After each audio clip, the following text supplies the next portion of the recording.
Hello अस्सलाम वालेकुम everyone. So in this video we are going to do advance trauma life support. ठीक है, advance trauma life support में ना for example हमारे पास एक पेशेंट ईआर में आ जाता है। ठीक है, अब ऑब्वियसली किसी ट्रॉमा के बाद आया होगा। ठीक है, तो उसमें हम लोग उसके प्रोटोकॉल में हम लोग क्या क्या चीज़ें करते हैं। ठीक है, देखो सबसे पहले आपने पेशेंट आया है ना, ठीक है, एकदम आते साथ ही आपने उसको क्या कर लेना है, आपने उसकी सैचुरेशन जो है ना वो ये जो हमारे पास सैचुरेशन मेजर करना होता है। ठीक है, तो वो हम लोगों ने मेजर करना शुरू कर देना है। ठीक है, पल्स ऑक्स लगा देना है। ठीक है, अच्छा अब एटीएलएस में कर लेते हैं। ठीक है, एटीएलएस में हमारे पास यही है कि ABCDE प्रोटोकॉल होता है। ठीक है, ABCD और ई प्रोटोकॉल। ठीक है, and it's move on.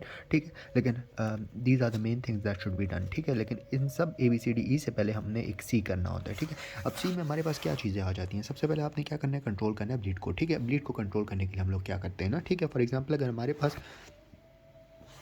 Limbs में ब्लीडिंग हो रही है ना, ठीक है, जैसे अपर लिम्ब में ब्लीड हो रही है या लोअर लिम्ब में ब्लीड हो रही है। ठीक है, तो आपने क्या करना है ना, फॉर एग्जांपल किसी का हाथ में ब्लीड हो रही है। ठीक है, हाथ में ब्लीड हो रही है तो अब फॉर एग्जांपल जो ब्लीड साइट है ना, फॉर एग्जांपल मैं कहता हूँ ये हमारे पास हैंड है। ठीक है, यहाँ पे ब्लीड हो रही है। ठीक है, ब्लीड साइड से आपने जो है ना 6 इंचज़ ऊपर आपने एक टार्निकेट बांध देना है। ठीक है, सही टाइट टार्निकेट बांध देना है। ठीक है, ताकि वो जो है ना ब्लड सप्लाई उस एरिया को जो है कट ऑफ हो जाए। ठीक है, अल्टीमेटली क्या होगा कि हमारे पास जो है वो ब्लीडिंग जो है वो स्टॉप हो जाएगी। ठीक है, अच्छा अगर इससे कंट्रोल नहीं होता तो आपने क्या करना है, 6 सेंटीमीटर के बजाय जो पे है 12 इंचज़ जो है, 6 इंचज़ के बजाय 12 इंचज़ कर लेना है। ठीक है, इसके ब्लीड स्टॉप हो जानी चाहिए। ठीक है, अच्छा इसके साथ साथ आप जो है ना वो पेशेंट को जो है वो देते हो, ट्रांसमीन वगैरह दे देते हो। ठीक है, इसके अलावा कंप्रेशंस वगैरह कर लेते हैं। ठीक है, ये सारी चीज़ें होती हैं। ठीक है, अच्छा अगर ऑब्वियसली हमारे पास थॉरिक्स में या एब्डोमेन में ब्लीड हो रही है, ठीक है, तो उसमें ऑब्वियसली हम लोग कोई टारगेट तो बांध नहीं सकते, तो हम लोग सिर्फ कंप्रेशंस करते हैं। ठीक है, फॉर टाइमिंग कंप्रेशंस कर लेते हैं, जो ब्लीड हो रही है तो वो स्टॉप हो जाए। ऑब्वियसली कोई इंटरनल ब्लीडिंग हो रही है तो उसको तो हम कंट्रोल नहीं कर सकते इस तरह। ठीक है, obviously we need to shift the patient to OR, operation theatre में हम लोगों ने शिफ्ट करना है, OT में शिफ्ट करना है। ठीक है, उसके बाद हम लोग जो है ना उसकी ब्लीडिंग स्टॉप कराएंगे। ठीक है, कॉटी वगैरह कर लेंगे और क्लैम्प कर लेंगे और ये सारी चीज़ें। ठीक है, अच्छा फिर इसके बाद हमारे पास नेक्स्ट सी जो है ना वो कार्डियक अरेस्ट में अगर पेशेंट जा रहे हैं ना तो उसको हम लोगों ने CPR देना है, कार्डियो पल्मोनरी रिससिटेशन। ठीक है, अच्छा फिर इसके बाद हम लोग ऑब्वियसली जो नेक है ना, ऑब्वियसली किसी ट्रॉमा का पेशेंट होता है ना तो उसकी नेक को हमने इमोबाइल कर लेना होता है। ठीक है, अब इमोबाइल करने के लिए हम लोग क्या करते हैं, एक हार्ड सर्वाइकल कॉलर यूज़ करते हैं, रिजिड सर्वाइकल कॉलर। अब रिजिड सर्वाइकल कॉलर जो होता है ना, ये बेसिकली हम नेक को इमोबलाइज करने के लिए, ऑब्वियसली अगर सर्वाइकल बोन जो है वो हमारे पास डैमेज हो गई है, ठीक है, और हम लोग पेशेंट की नेक को कभी इधर घुमा रहे हैं कभी उधर घुमा रहे हैं, अल्टीमेटली क्या होगा, हमारे पास स्पाइनल कॉर्ड डैमेज हो जाएगा and the patient can go to that damage. ठीक है, और इसके अलावा क्या हो सकता है, पैरालिसिस वगैरह हो सकती है। ठीक है, तो this should be take care of. ठीक है, अच्छा अब आ जाते हैं ABCDE प्रोटोकॉल पे। एयर में सबसे पहले ए आ जाता है। ए में हमारे पास आता है एयरवे। ठीक है, एयरवे में आपने क्या करना है, आपने सबसे पहले पेशेंट इंटर होना है ना, ER में जहाँ पे पेशेंट है इंटर हो गए हो। ठीक है, अब सबसे पहले आपने जाके पेशेंट से बात करनी है। ठीक है, आपने पेशेंट से बात करने की कोशिश करनी है कि पेशेंट आपको रिस्पॉन्स दे रहा है कि नहीं दे रहा। ठीक है, ऑब्वियसली अगर रिस्पॉन्स दे रहा है तो उसका एयरवे जो होगा वो मेंटेन होगा। ठीक है, एयरवे में कोई ऑब्स्ट्रक्शन नहीं होगी, एयरवे में कोई ब्लॉकेज नहीं होगी। ठीक है, अगर नहीं दे रहा तो अल्टीमेटली हो सकता है कोई ब्लॉकेज हो। ठीक है, आपने जाके बात करनी है, बात करता है, रिस्पॉन्स देता है, ठीक है, वेल एंड गुड, नहीं दे रहा तो it's not a good sign. ठीक है, अच्छा फिर आपने क्या कर लेना है, हेड टिल्ट करना है, अगर रिस्पॉन्स नहीं दे रहा है हेड टिल्ट चिन लिफ्ट। ठीक है, चिन लिफ्ट करना है। ठीक है, फिर उससे आपका एयरवे जो है वो मेंटेन हो जाना चाहिए। ठीक है, इससे फ़ायदा नहीं होता, आपने मुंह ओपन कराना है। ठीक है, उसमें आपने देख लेना कोई फॉरेन बॉडी तो नहीं है, नोज चेक कर लेनी है, उसमें कोई फॉरेन बॉडी वगैरह तो नहीं है तो नहीं मूव कर लो। ठीक है, अगर इनसे भी फ़ायदा नहीं होता है, ठीक है, तो आपने क्या करना है, आप जो है वो इंडोट्रैकियल ट्यूब यूज़ कर सकते हो, या हमारे पास जो है वो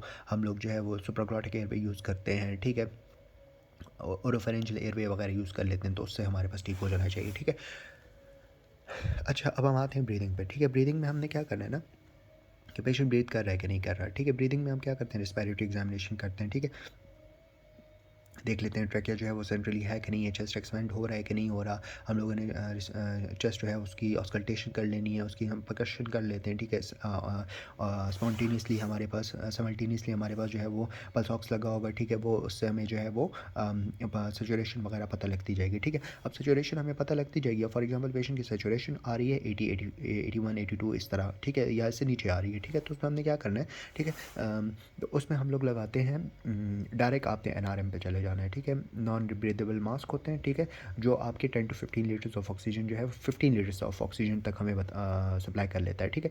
अच्छा,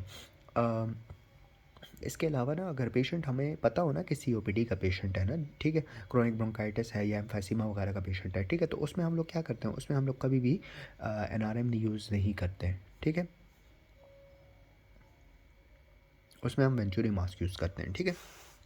अच्छा, अब जो हमारे पास जो एनआरएम होते हैं वो 15 लीटर ऑफ ऑक्सीजन तक सप्लाई कर सकते हैं। जो सिंपल मास्क होता है वो हमारे पास 10 to 12 लीटर तक ऑक्सीजन सप्लाई कर सकता है, और जो नेज़ल प्रोन्स होते हैं ना वो हमारे पास 2 to 4 लीटर्स ऑफ ऑक्सीजन तक सप्लाई कर सकता है, ठीक है। फिर आते हैं इसके बाद सर्कुलेशन में हम लोगों ने क्या करना है, पेशेंट का बीपी चेक कर लेना है, ठीक है। बीपी हमारे पास ड्रॉप आ रहा है, ठीक है, मैं कहता हूँ कि पेशेंट का बीपी आ रहा है 90/50, ठीक है।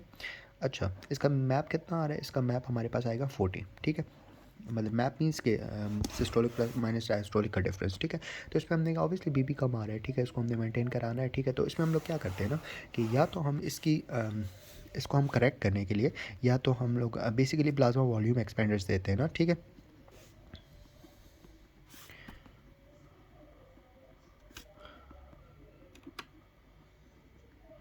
ठीक है, प्लाज्मा वॉल्यूम एक्सपेंडर्स दे देते हैं जिसमें हमारे पास या तो क्रिस्टलाइट्स होते हैं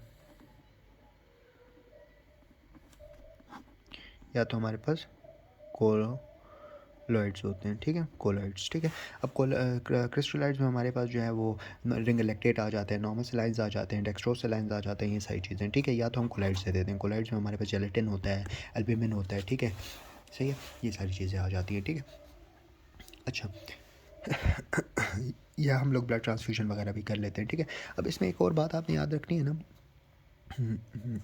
पेशेंट अगर हमारे पास जो है ना आपको पता लग गया उसका बीपी ड्रॉप हो रहा है, ठीक है, तो उस पे आपने क्या करना है ना, पेशेंट का एक तो आपने चेस्ट ऑस्कल्टेट कर लेना है, ठीक है, चेस्ट देखना है, एक आपने पेशेंट का इको देखना है, ठीक है। चेस्ट ऑस्कल्टेट करना है, ऑब्वियसली इको अवेलेबल नहीं है, ठीक है, फिलहाल के लिए आपने चेस्ट ऑस्कल्टेट करना है। अगर आपको क्रैकल्स नहीं मिल रहे, ठीक है, और पेशेंट की कोई कार्डिक हिस्ट्री भी नहीं है, ठीक है, और आपने पे अटेंडेंट से पूछ लेना है कि कार्डिक हिस्ट्री तो नहीं है, इजेक्शन फ्रैक्शन जो है वो पहले को हुआ था कि नहीं हुआ था, उसमें इजेक्शन फ्रैक्शन जो है वो कम तो नहीं आ रही थी, ठीक है, सही है, या हमारे पास पेशेंट जो है वो रीनल कोई हिस्ट्री हो उसकी, ठीक है, ओवरलोड में तो नहीं है, ठीक है। तो अल्टीमेटली उसमें आप क्या करते हो, आप उसमें आप इन्फ्यूजन दे देते हो, ठीक है।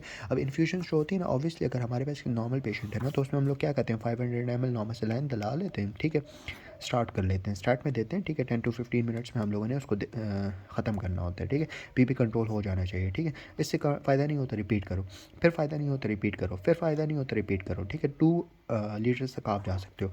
2 लीटर्स देने के बावजूद अगर आपका बीपी मेंटेन नहीं हो रहा तो फिर इसके बाद आप लोगों ने ये कोलाइड्स वगैरह पे आपने शिफ्ट कर लेना है, ठीक है, या तो आप ब्लड ट्रांसफ्यूजन्स करते हो, उससे भी आपका ठीक हो जाता है, ठीक है।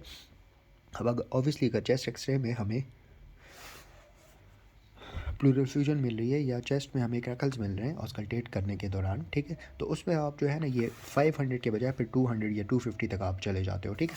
अच्छा, फिर डिसेबिलिटी पे आ जाते हैं। डिसेबिलिटी में हम क्या करते हैं, पेशेंट का ग्लूकोज देख लेते हैं, एब्डोमिनल एग्जामिनेशन कर लेते हैं, फास्ट स्कैन्स कर लेते हैं बॉडी के, ठीक है। इसके अलावा AVPU स्कोर कर लेते हैं। AVPU पेशेंट देखते हैं कि अलर्ट है कि नहीं है, वर्बल रिस्पॉन्स दे रहा है कि नहीं है, पेन पे रिस्पॉन्स दे रहा है कि नहीं, और अनरिस्पॉन्सिव, ठीक है। इसके अलावा हम लोग GCS भी कर लेते हैं, ठीक है। अच्छा, फिर इसके बाद आते हैं एवरीथिंग एल्स। एवरीथिंग एल्स में आपने क्या करना है, पेशेंट को टेम्परेचर देख लेना है, ठीक है, सराउंडिंग टेम्परेचर देख लेना है, कंपेयर कर लेना है, ठीक है, पेशेंट के सारे कपड़े उतारने हैं, ठीक है, कुछ देख लेना है कोई इंटॉक्सिकेशन वगैरह तो नहीं है, कोई ऐसी चीज़ तो नहीं है जो हमें नज़र नहीं आ रही होगी नॉर्मली, ठीक है। इन्वायरमेंट देख लेना है सारा, ठीक है। तो ये आपका हो गया एवरीथिंग एल्स, ठीक है। अच्छा, ये हमारे पास ATLS प्रोटोकॉल हो गया, ठीक है। इसमें हमने ऊपर ऊपर से की है, ठीक है, दैट्स एक वीडियो मैंने अपलोड की भी है, ठीक है, जिसमें हम लोग परफॉर्म कर रहे हैं ना बेसिकली, ठीक है। तो वो भी आप देख लो, ठीक है। और हाँ, इसमें ना सर्कुलेशन को मेंटेन करने के लिए हम लोग ये डिफिब्रिलेटर्स वगैरह भी यूज़ करते हैं, ठीक है। तो उससे भी हमारे पास सर्कुलेशन जो होती है, लेकिन वो हम लोग सिर्फ जो हमारे पास एसिंक्रोनाइज रिदम होती है ना उसके लिए हम लोग करते हैं, ठीक है। ऑब्वियसली पल्स पेशेंट है तो उसमें तो हम कभी भी ये वो नहीं करते हैं, ठीक है। ये क्या कहते हैं, डिफिब्स वगैरह, ये सारी चीज़ें हम लोग यूज़ नहीं करते, ठीक है। सही है, थैंक यू सो मच, जज़ाकल्लाह खैर।